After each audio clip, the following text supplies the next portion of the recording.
Hallo zusammen, ich bin Carla und begrüße euch herzlichst vom ersten Rennen von der Formula E von der 9. Saison hier in Mexiko. Ich werde jetzt auf Englisch switchen because we are talking international racing. We will be on 4 different continents this season and there's nothing better than to make sure every one of you understands it.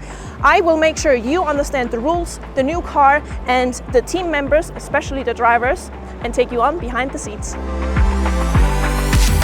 2, 3, yeah. So now we're ready in the pit lane because we're going to a track walk. Track walk is something really important because that's when the drivers and the engineers go together on a track to check everything, to check the curbs, to check the track, to check the conditions, everything to make sure they can be the quickest.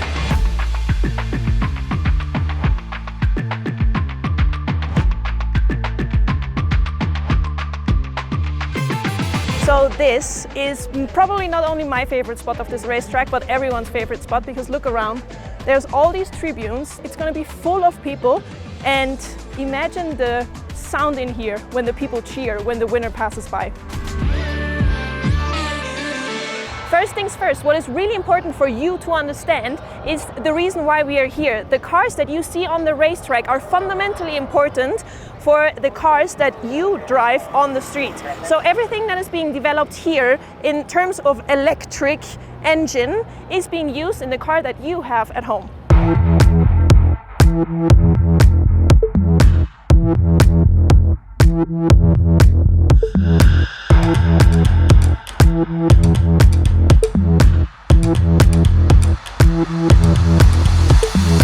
So what you see in the background is all the mechanics working on the car, and this is actually something that happens all the time. So after each session they check the car, they check the electronics, and obviously if there was a crash they have to repair the car.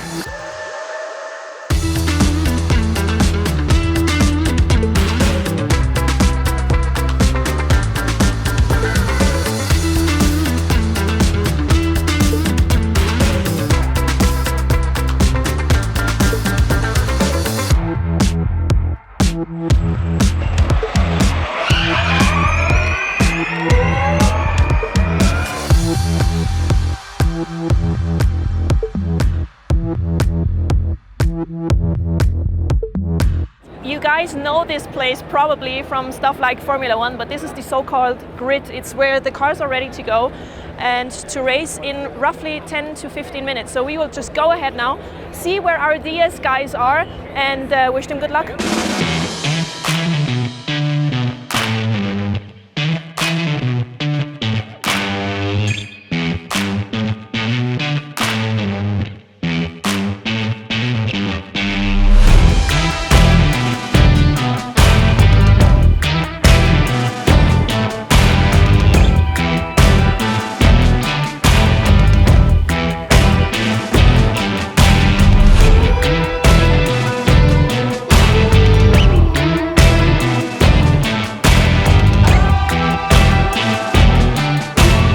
Alright, so the first race didn't go as planned. We have Vandoorne on P10 and we have Jeff on P12.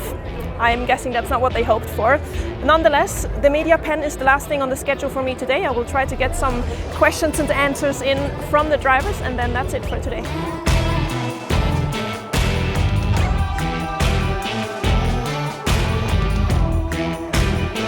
P12 is for sure not what you had hoped for today. What was the problem?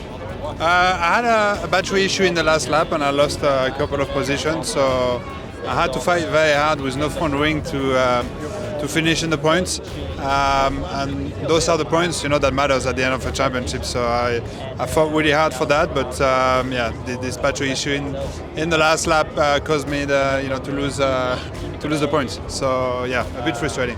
P10, for sure not what you hoped for, but better than no points.